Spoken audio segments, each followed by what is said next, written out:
All right, guys. Last seminar of the day, we are talking shallow water fishing, some kayak stuff. Guys, without further ado, I'm gonna flip the camera around, and we're gonna get Coley McGowan in here. So if you fish, especially if you like to fish skinny water around our area here in Gadsden, he definitely knows a thing or two. So if you got questions, drop them in the comments. If you just want to heckle them in the comments. We're having a good day. Again, 10 o'clock tomorrow morning. Everything starts back up, and then we'll have the seminars all day as well. So let me flip the camera around, and we'll get it started. Yeah, last seminar today here at the Alabama Fishing Show and Expo. Thanks everybody for watching all the events going on today. We got Coley McGowan going to be talking about kayak fishing, and I probably could have used that the other day fishing with Dano out in the lake when we were trying to go. He tried to get his boat so shallow that I was almost getting out to push him. So anyway, maybe we'll learn something here. I'll learn a little bit about kayak fishing from Coley. He's got a wealth of knowledge and catches a ton of fish out of that kayak. So listen to him; he knows what he's talking about. I know, what was your name, sir? Jimmy Smith. I know we talked about shallow water fishing down in Wetumpka all the way up the Coosa River chain. Current is something that I've always fished all my life. It's just something about getting there and fishing those bodies of water where other people can't get, and you learn and you see so much by fishing those places, and it's where really a lot of boats can't get, and that's just something I've always loved. And it's a different type of fishing for me, like fishing out of a boat. I had to learn how to approach things different instead of sitting a boat down and fishing, and then I could run wherever I wanted to go. In a kayak, I have to learn how to fish what's in front of me and break down the water different, and that's just why I fish, rivers and skinny waters and creeks and stuff like that.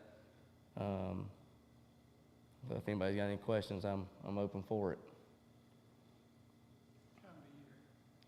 What?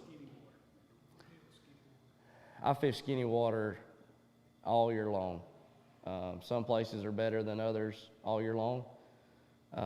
You'll have some lakes that have tributaries and rivers that I think they don't hold fish as well in the winter and early spring, and I think as the spawn progresses, they push up into the rivers and creeks to find cooler water and recover and stuff like that, and chase the bait fish going to cooler water. But there's a lot of lakes and rivers and tributaries around Alabama that I think they live there their whole lives. I think they fluctuate. I think a lot of the rivers and creeks, the fish fluctuate in and out over their lifespan. But, for the most part, we got so many stable rivers and creeks that stay deep enough throughout the year, have a ton of food and cover, that they just live their whole life there. There's really no reason for them to leave, in my opinion. If they've got everything they need, water temperature, cover to hide, food. That's why they're going there. I feel like the fish are always going up there, and they're healthy. River fish to me, in the summer months, fight harder than a lake fish does because he's got that oxygen in the water, and he's eating a lot. He's strong, he's healthy. He's not getting beat around and drove around in a boat all the time either. I feel like the fish live a long life up there. It's healthy for them.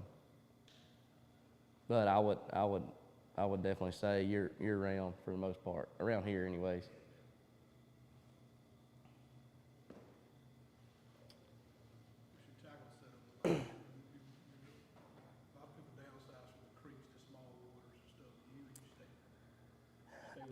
I fish very aggressive. That is something I've always done since I was a young kid. I throw big baits. I throw top water. And I'm not saying I don't catch a lot of them on finessey stuff like shaky heads, Ned rigs, finesse jigs. But for the most part, for me, it's big profile, fast moving baits. I cover a lot of water. I don't give them a whole lot of chance to look at it and figure out, if they want to second guess it. I'm on to the next one. If he don't want it then I'm on to the next one. My mindset is I cover as much water as I can for the most part, depending on where I'm at. If I know I'm in a river or a creek or tributary or just backwater place, for instance, I know there's a lot of fish there, I'm going to give it to them as fast as I can. You know, if I'm not getting bites, I'll slow down a little bit. But if I know that they're eating that specific bait, whether it be a chopo, whopper plopper, a spook, popper, buzz bait, you know, anything fast that I can cover and get them to react to, you know, I'll throw it. Especially like little pockets where there's shade. It'll be cooler in the summer months. They'll, you know, if it's later in the morning, 9 or 10 o'clock, they'll pull up in the shade, sit, you know, so they can, you know, stay cool. You know, I'll still throw top water over there.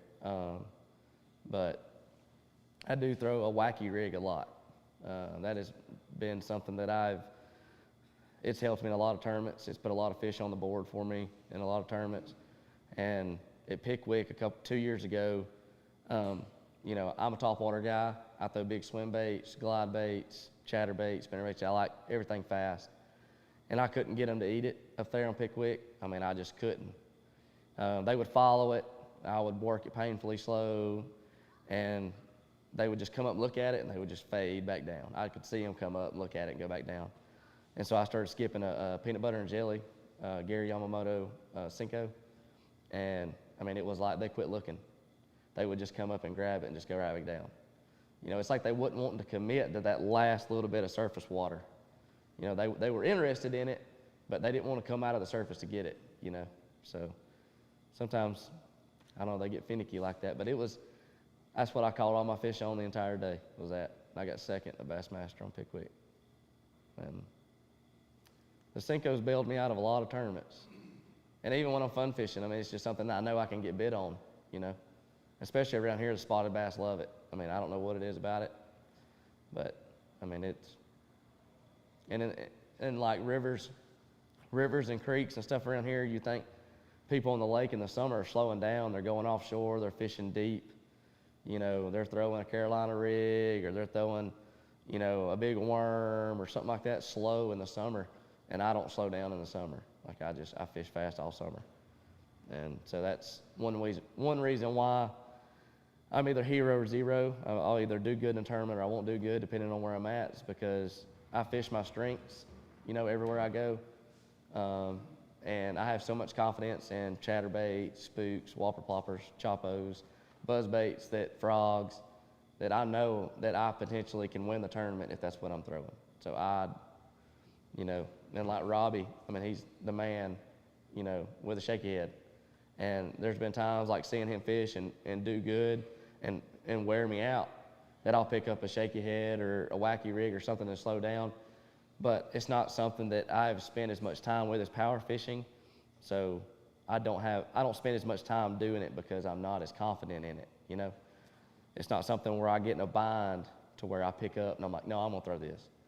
Like if I know, okay, I need one more. My mind immediately goes to, you know, I would rather go in with 4 fish and 5 fish, but potentially catch that 5 fish that's gonna put me at the top. You know, so I try to swing for it all, you know. I don't know why, but I always do. Sometimes it does, sometimes it don't. More oftentimes it don't than it does. But I would say if our water in Alabama was more consistent in the spring, that I would prefer to fish the creeks and rivers in the spring. But of how inconsistent Alabama Power's water schedule is, our rains and weather, our best time really to catch, you know, a really quality spotted bass and even largemouth, you're not going to catch them any healthier than right now. You know, February, March, even into April. But after that, I mean, they're just as aggressive, but they're just, you know, they lose a lot when they spawn.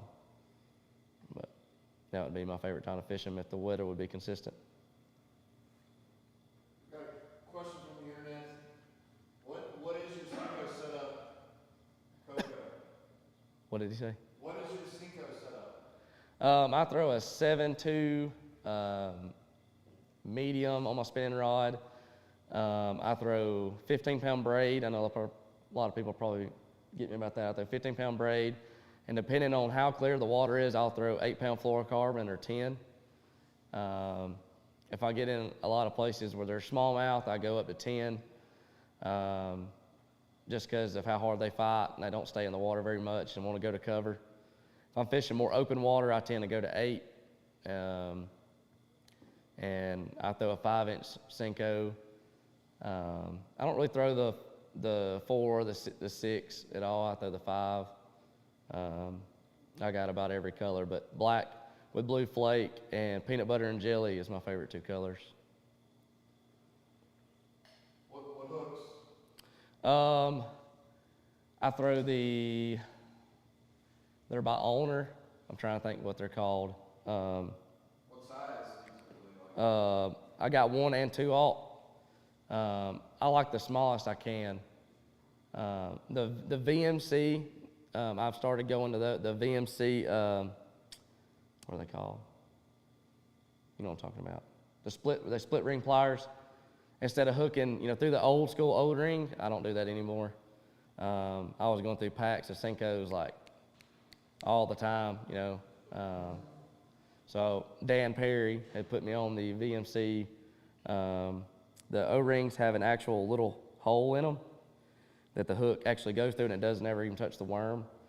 And the bands are wider than the typical O-ring, so they got more surface like to grab the worm. And my hookup rates have been way better. And I've only used those since this last year when we fished the KFL championship and stuff. I know Dan was wearing them out on that setup, and I learned it from him. So hats off to him, and it really helped me out a ton. I mean, like where I would lose a lot of fish on a Senko, like they would grab it and I would set the hook. I'd get back an O-ring or, my worm. I was getting better hookups. I was be able to catch a lot more fish on each worm. That's really helped me out a lot. I'm glad he showed me that, because that's going to help me out a ton moving forward. What electronics are you running? I'm old school. I don't like electronics. It's something that I'm learning, and all my friends have. But the way I grew up fishing and how I like to fish, I haven't felt a need to have it. I've tried it. It's gotten in my way. I'm keep it simple, stupid. I want as little on my kayak as possible. I don't want no crazy attachments. I like the electronics, like fishing national events, Hobie, BASS, stuff like that. It definitely gives you that edge you need. It's the edge I need, so I'm learning on getting better at it. But my strengths, I just don't need it. Like the type of stuff I try to fish, I naturally migrate to my strengths, and then, I go John Cox at the rest of the time, and throw a Senko around grass or something the rest of the time. So, but that's just how I grew up fishing, and that's what I love to do and enjoy doing. And I've tried going out offshore and fishing deep, and I've had success, but it doesn't do it for me. It doesn't make my ticker tick. I've got my butt handed to me by people fishing offshore in the summer, or going to a lake that doesn't have shallow water. Every lake you can fish shallow, whether people want to tell you that or not. But are you going to win shallow? Maybe not, maybe so. I've been to some lakes where it was a natural deep lake. It was a deep spotted bass lake. You could fish deep docks. Smith Lake, for instance. Everybody says that's a deep lake. You can fish shallow on Smith. But are you going to have better success fishing deep? Probably, because the numbers of schools and the numbers of fish that congregate, near the dam or on points or ledges or rock piles, it's just, that's where that graph and that forward-facing sonar stuff would come in handy. Last year was my first year running a motor on my kayak. Absolutely love it. I've always been anti everything. I wanted to be hard-headed and paddle everywhere I go and work hard to get where I'm going and outwork everybody. Kind of like how Drew Gregory does. I mean, that's something I've always done. And I realized going to national events, you got to step back and, look at what everybody else is doing. And if you want to compete and beat the best, you've got to give yourself a chance. And so having that motor definitely kind of leveled it out for me, because people were taking off from certain launches that I was using and were, getting to places I was wanting to get first. And so that definitely gave me a little bit of an advantage. I did have a graph 2 years ago and last year. I didn't use it much last year, but I leave it home 90% of the time. I've fished every lake on the Coosa River chain, and I know where I'm going every time we have a tournament. Over the years I've learned and found the little spots I like, and I go, and that's where I'm going to fish, So the national events, I approach it kind of different because I don't get to fish them as much. So, I'll do, studying online. I do a lot of map studying, a lot. I look at, Google Earth. I like looking when the lake's drawn down, in the winter months. You can see shallow water brush piles, grass, just stuff that it don't show you a certain time of the year. And just going and fishing. I mean, I pre-fish a lot. Like if an event's coming up, now the rules are kind of changing to where, you have off-limit time, 20 days before. I know Bass started that this year, and I have a full-time job, so it's kind of hard for me to go and pre-fish, during the week ahead of a tournament. So I like going a week or two and even a month ahead and just kind of getting an idea of the layout of the river or the lake that I'm fishing. That way I'm not going in blind. I hate going in somewhere blind, and, kayak fishing is so dangerous. Bass boat fishing is too, but kayak fishing is dangerous, and it can change quick. Like one of my best friends, Joe McElroy, had a bad incident at the BASS on Gunnersville this past weekend. And, Joe's an experienced kayak fisherman. He's fished his whole life. He's got an ungodly amount of knowledge. And, Mother Nature tossed him a curveball that, it could have been over quick. It's just in having a little bit of knowledge of knowing where I can go if weather comes. Like, I can get out of the way. Joe tried to get, to safety and get under some cover, and it just, turned into a nightmare. So I wish I had more time to where I could go to these places and spend more time there and learn the lakes. But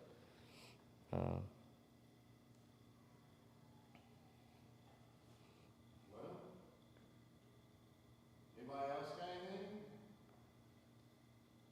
I figured. I'm sure as soon as we stop and turn the cameras off and everything, there'll be a whole bunch of conversation. I figured Robbie was going to ask me what my favorite spook was. I've already watched it, you guys. Yeah, our spooks are the same. Are the same. Well, if you're fishing in skinny water, I'm talking about creeks, like these kayak tournaments we're in, and we get up and we drag across shoals and stuff. Mm-hmm. Fishing the actual current itself, those spots where the water is just coming up the shoal hard. Mhm. You got the quieter places on the side. That's typically where I'm fishing on the side.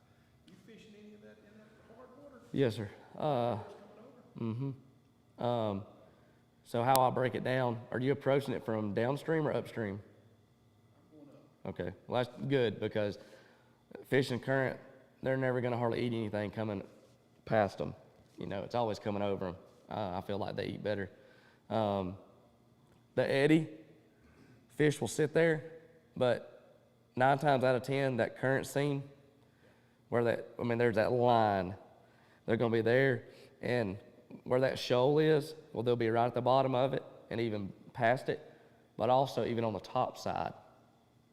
A lot of times if there's a shoal, like if this is the shoal here, and the water's coming over it, there'll be a little washout right above the top of that shoal, like a little pocket.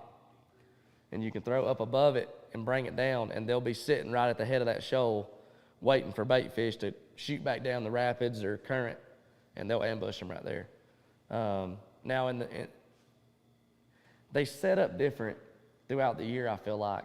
In the winter months, winter and early spring, I find that the fish relate more to the calmer water, like the eddies and the deeper pools, because, mostly they're feeding on crayfish, crawfish, stuff like that. But I feel like in the summer, they want to be in that fast water. I catch a lot of fish. I've seen people fish the calm water and they'll just keep moving.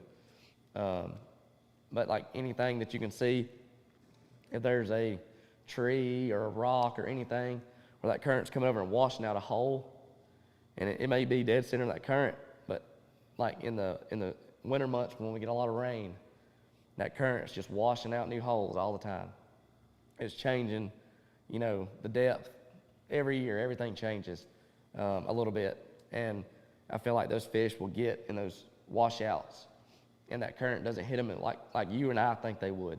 To our naked eye, it's like, oh my gosh, that current's flying, but they're in a little washout. Fish ain't that wide, that tall. He can get down there, or it can be a rock or a little, like a tree or a branch, and they'll just get right under it. And if you'll look at them, you can get out, the water's clear, stand up, and you can look, and they're not even hardly fighting the current. It's like trout, how they hide, Excuse me, I'm sick, I'm sorry. That's little things I picked up on from my granddad when I was a kid, wading creeks and streams and stuff. And we would see them. You'd nearly step on them. You'd be walking, you'd see them shoot out from underneath a rock or a stick. But I do think that when the sun's high and it's hot, I think they want to gravitate to the shade. So if you're necessarily fishing something super shallow and the water temperature is not cold, like, the further south you get, some of those rivers and creeks don't really have that cool water like we do here. I feel like they leave that and go more towards the shade. And then I think they pull out in that at night and early mornings and low, sunlight hours. They move so much, but I think they do. I do catch a lot of fish in current, current that people just go right past.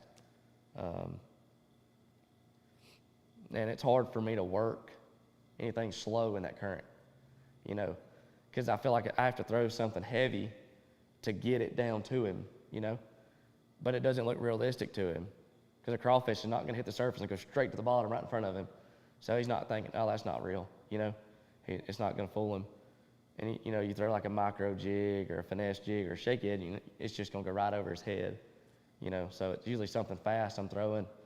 A bull shad, mag draft, I throw a lot. Even just a Kayak swim bait. You can do a single hook, or you can put I call them cheater hook, and I'll tie like a piece of braid to it, and then put a treble hook on the back if I'm getting short strikes. Just barely skin hook it in the back of the tail. Just something to get them to come up. Because they're sitting there and they're waiting for something to come to them. They're not spending a lot of energy like people think they are. And when something comes over them real quick, they come up and it triggers them. It's just a reaction. They're just waiting on a shad or a bluegill or heron or whatever to come over them. Whatever is in that tributary or lake. But yeah, I spend more time fishing the hard current. Don't leave what you're doing though, because it's working. You know what I mean? Don't leave the eddies, but fish that eddy hard, and then approach it right. Like instead of just going right up, fishing the eddy. Like if this eddy right here is the line, and that's the calm spot. Instead of just fishing that and paddling through, approach it differently. Fish it straight up, bring it down, and then get off to the side, throw it up, bring it across. A lot of people only angle it one way. They'll just go upstream and they'll just throw and they'll just keep going and going and going. Sometimes that fish wants it to come across him. Something will trigger him. Not every fish, but certain fish get used to seeing bait fish come a certain way. Might be a current swing, and he might be sitting there, and it might be a school of shad come by, and when they get pushed up against that clay bank, how many times we've seen shad get busted up on a hard bank? They got too close to that hard bank, and it was an ambush point, and it's just like sharks do. Dolphins, you see them at the beach, push them up on the beach. Use that structure to help them. I throw it up there in the nastiest stuff. I throw my spook, Chopo, sexy dog, buzzbait, frog, whatever I'm throwing. I put it where I lose a lot of fish. Like it's guts or glory, you know what I mean? Like I'm throwing it in the junk, and because I know he's in there. Everybody I'm gonna play it safe, I'm gonna fish the outer edge. So you're going to pick up fish. Fish are going to get there. Yeah, that's good. But how many fish are you missing by not putting your bait where he's at? And a lot of people don't want to chance it. Getting hung or losing him. or, breaking off. Well, I look at it as, what if I get him out of there? I mean, you lose a lot of leverage in a kayak. You're setting the hook, everything's against you. But I do it anyways. I mean, I've lost tournaments because I've done stupid stuff like that, throwing it up in the junk. But I know he's there, and if I get him out of it, yeah, you might win, and it's just stuff like that. I mean, I've sat there and me and Robbie fish a lot of the same waters, and I know he's seen people do it too. They're like, hey, you gonna fish that? And I'm like, yeah, but you can go ahead. They'll hit it 5 casts, 1 cast, and they're gone. I've sat there, and it's all about timing. I don't know what triggers them in a fish. I wish I knew. But I've literally come through there, and I know they're there, and they won't bite. They won't feed. And I'm like, I know they're there. I just saw them. And come back through, and it looks like bombs going off. I don't know what triggers them. I wish I knew, but, I mean, I come through in a tournament one year, and a guy said, hey, you mind if I go around you? I said, yeah, go ahead. He went around me. He got out of sight. About a 5-inch gizzard shad come shimmying across the water, and they were smacking him for 10 feet. I pulled up through in there, caught a 20-inch spot. That guy paddled right over him. I mean, they get so used to seeing, canoes, kayaks, flat bottoms, jet boats, john boats, you name it. But they got to eat. And then whatever that shad does, or that chub, or shiner, or dot tail, whatever he does, whenever it's time for them to eat, they're gonna eat. And it's like a little feeding frenzy. I don't know what sets them off, but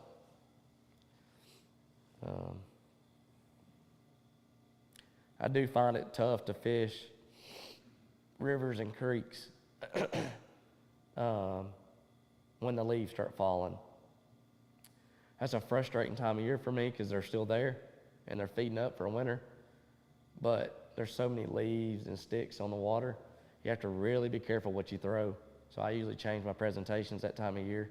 I still try to fish fast, but I throw stuff with less hooks.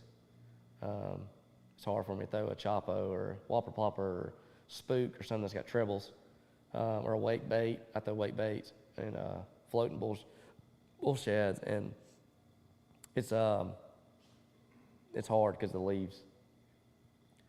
I've had a lot of fish come out and nose them, have a leaf on the back treble. They'll come out and nose it, and I'm like, no, and they'll just go back down, and I'm just like, oh my God, that one leaf, But I have worked on my finesse game a good bit. I've over the past couple of years, because when I started kayak fishing, I didn't own finesse stuff. I was gonna fish hard and fast, and that was what I was gonna do. And I've started fishing around great people and great anglers and learned a lot. And I always have it with me because I never know when I'm gonna need it, because I've been to Texas, I'm in a Caddo Lake, and my stuff didn't work out, I went there, I'm gonna throw and I'm gonna burn stuff, and I'm just gonna cover water. That ain't what they wanted in the spring. The Cinco was a king, and I ran out of Cincos in the KBF National Championship down there, and I couldn't find a pack of black with blue flake Slinkos anywhere down there because that's what everybody was throwing. And it's just,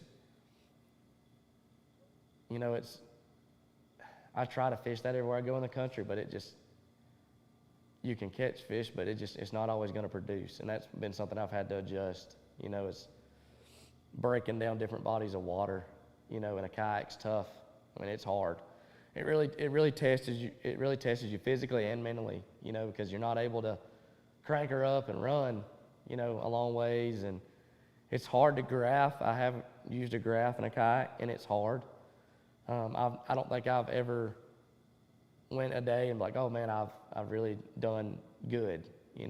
How a boat will pull up and they'll idle around and scan stuff and see stuff. It's hard for me to do it in the kayak. But now kayaks are so good. The Jackson Nar, the Hobie Pro Angler, Old Town, all those kayaks are good. They're bigger, stable boats. And if you got the right setup, you can make it look easy.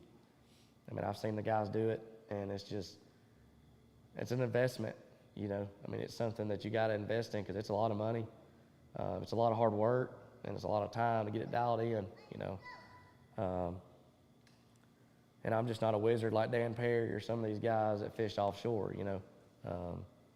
That's certain guys got their strength, you know, like fishing offshore, and that's just what they're great at, you know. And you ask a lot of them offshore guys, and they're like, man, you couldn't pay me to go fish shallow.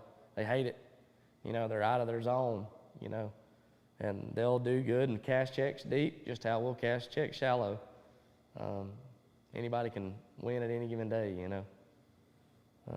But just, my papa always used to tell me when I was a kid, God will give you a sign while you're fishing. So every tournament I go to, I go down to the water. If it's a new place, a new lake, and I'll look around. I'll spend 10, 15 minutes walking the banks. You know, look at whatever the water clarity's like. See if I see any bait fish. Listen, you know, see if you hear bluegill kissing or, you know, bass, you know, busting on bait fish. Locusts, you know, if you see anything on the banks, kick rocks over. See if you see some salamanders, you know, anything like that can be a small little hint of what's going on. And I find it a lot that they'll be keyed in on something.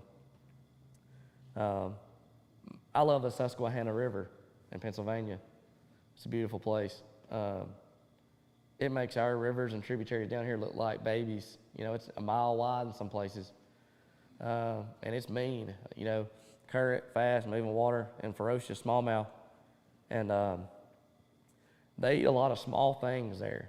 You know, there's a lot of shad and chubs and stuff they eat on crawfish, but they eat a lot of insects, you know, locusts, you know, stuff like that. They hit the water, bees, a lot of stuff like that. And there was a big tournament last year won on an insect presentation lure. You know, 10 grand was won on an insect lure. So it's just small little things like that that you normally some people don't pay attention to on the water. You know, if I see a dragonfly come floating by, you know, well, if I start seeing a bunch of green or blue dragonflies, you know, around lily pads, you know, I ain't gonna say a lake because some people are listening and gonna know. But, you know, if you start seeing a bunch of blue dragonflies on lily pads and on grass mats, you might want to throw something blue, you know, because I've seen a lot of fish eat a lot of dragonflies. Bumblebees, wasp nest. It's just a lot of things that people don't really, in my opinion, consider that fish eat. You know, I've seen a lot of stuff in fish's throats. People catch a fish, they go, oh, yeah, that's a nice one, throw him back. You know, look inside his mouth, see what the color of his mouth is. You know, feel his belly, see if it's hard. See if it's a crawfish, you know, something that, you know, you can feel it crawfish. If it's a bait fish, you'll feel how soft it is. I caught a bass one time on topwater. My papa was with me, and his eyes were bulging out of his face. And I thought, man, that sure is an ugly looking fella, you know, like what's wrong with him? Looked down in his mouth, and there was a guinea wasp nest down in his mouth where I reckon it had fell in the water, and they were crawling around on the surface, and he come up and grabbed it, and I guess they started stinging him. And I let him go, but I don't know if he made it or not. But yeah, it's just stuff like that, and finessey topwaters too. I throw a lot of small profile stuff, but I work it extremely fast. I try to match the hatch no matter what. If I'm seeing, you know, a little fingerling shad, I ain't throwing nothing big. You know, I mean, there's gonna be big bait fish around, of course, but if that's what they're honing in on, that's what I'm throwing. Shallow water crankbaits, I have a lot of confidence in those. 0 to 3 foot, I burn them. I throw them on 15-pound fluoro, and I let it eat. I burn it. I throw chatterbaits till my arm falls off. That's what I've probably won most of my money on, chatterbaits. I still am a big fan of the Z-Man Originals, even though they're outdated. That's what I throw. I have a whole Plano box slap full of them. I've got too much money in them. I like the aluminum hooks.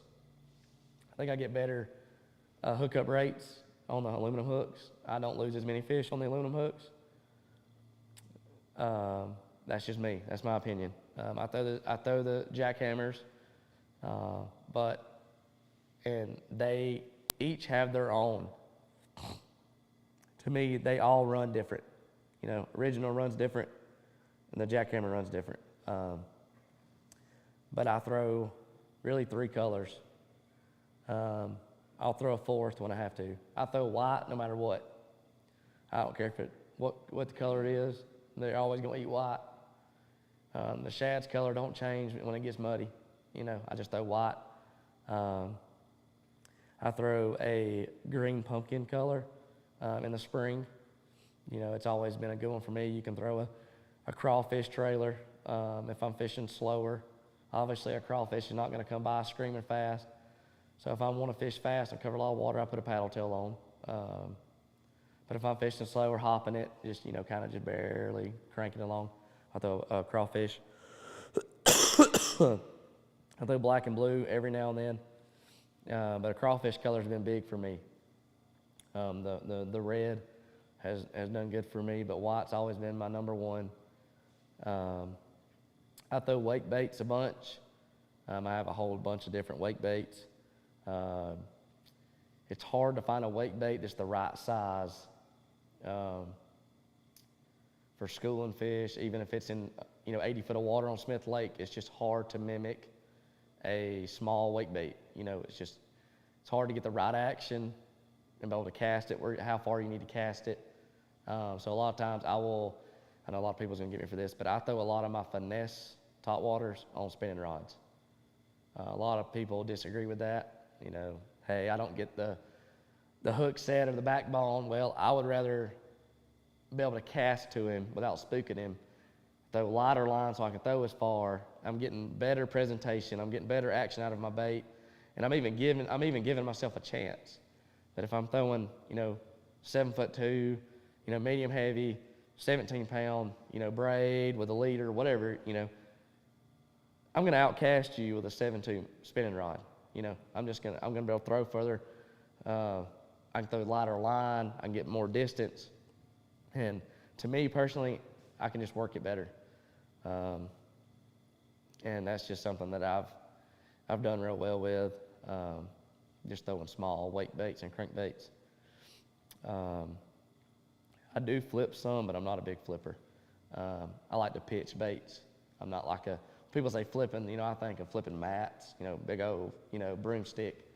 I've tried it and I've had success, but it's just not my thing,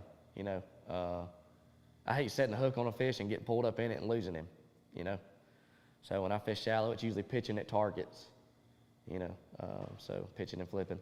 But I downsize my tackle. I'll throw a 7.3 medium heavy if I'm throwing a smaller jig, or if I'm throwing in some trees, I'll throw a 7.3 or 7.4 heavy. But I don't really use big rods. A lot of guys I'll see, they like a big rod. I like to keep my rods 7 foot to 7.2, just because I'm in a kayak. I sidearm. I don't really throw overhead a lot. I sidearm, pitch, flip. I'm making short, real specific casts most times. And I'm looking for targets, current seams, rocks, trees, shade, So I got to be very precise and accurate with my cast. But I think presentation has learning how a fish wants it and sits and relates to structure and current and water has made me a better angler. Instead of just going fishing, like, if you don't eat it, you don't eat it. Sit there and figure out why. Like, what's he want? Like, sit there and watch him for 10, 15 minutes. If you see one, sit there and watch him. See what he does. See if he see something. See if he sits there and swims in the current for a minute, and then see if he eases off, and then rest and see if he'll come back, or just see if he sits there and swims in that current. Just instead of going out and just fishing and fishing and fishing, I find myself fishing less and learning more. Let the water tell you what's going on, and let the fish teach you, so to speak, kind of thing. Because at the end of the day, you're fooling him. So if he can show you how to fool himself, you can catch him, So it's just little things like that over the years that, you know, as a kid, I didn't think that, you know, would matter. You see it, and you're like, you know, ain't nothing. And then, you know, you get, you know, I'm 28 now, you get 28, and you're like, hey, that helped. You know, I remember remembering that when I was, you know, 12, 13 years old, you know. So most shallow water guys are spinnerbait guys, and I hate them. I'm not a spinnerbait guy at all. Lance Coley has tried making me a spinnerbait guy. He's slowly worked his way on me just because I know how much success he has with them. But it's hard to catch another man's fish, you know? Like I'm sure you have your strength. Robbie has his strength. Everybody in here has their strength. If I tell you, hey, I'm catching them on a crankbait, you're like, dang, I need to go throw a crankbait. It'll be hard for you to mimic what I'm doing. You know, it's just, like Lance is good at spinnerbait fishing. Like he's one of the best in Alabama in a kayak. I mean, hands down. And I can't figure out what he does to make him such a good spinnerbait fisher. You know what I mean? It's just certain people, you know, that's their juice. That's their thing. That's what they go to. And, you know, I'd rather be good at all things and not good at one. So I try to, you know, kind of learn, you know, from other people. So I've learned spinnerbait fishing from Lance. I've learned Senko fishing from Dan. You know, I've learned stuff from Robbie. He may not think so, but I've learned stuff from people that I fish around that, you know, I don't get to see as much, but like I see him out of the corner of my eye, and I'm like, I see what he's doing, you know. And then you use that for yourself and try it, and it works. You know, I throw a lot of natural colors too on my top waters. And that's one thing about, you know, I'll say about Robbie is, you throw bone a lot. That's a color I didn't throw a lot. And, you know, for years you go look at a bait and you go, God almighty, that thing looks beautiful. All that purple and black and blue on the side, you know, you go, man, it's beautiful. Fish don't ever see it. All he sees is from the middle, bottom. That's all he's seeing. And if you look at 90% of the top water baits out there, they got a white belly for a reason, you know. So, you know, bone white's always, you know, I started throwing it more. I just throw natural colors, grays, whites, just more natural stuff. I like the bone choppos. I like the powder colors. Just anything that puts off that white. I don't really throw any of the dark top waters. I see people catching fish on them, but it's just something I've not put a lot of time in. I want to give them what I know they're eating, and they eat it every day. So I'm going to throw that, you know. All right. Any other questions? Well, thank you, Coley. I'm gonna wrap this up on the internet. I appreciate it. I think if you come up with more questions, he's gonna be back tomorrow. I think is the plan. Yeah, I'll be here at 1. All right. I might bring some baits with me. All right. Give me just a second here. All right, guys. Well, I hope you got something out of that. Certainly sharing a lot of good knowledge, especially some good stuff for fishing rapids. Guys, that's going to wrap it up for tonight. We are going to be back live tomorrow.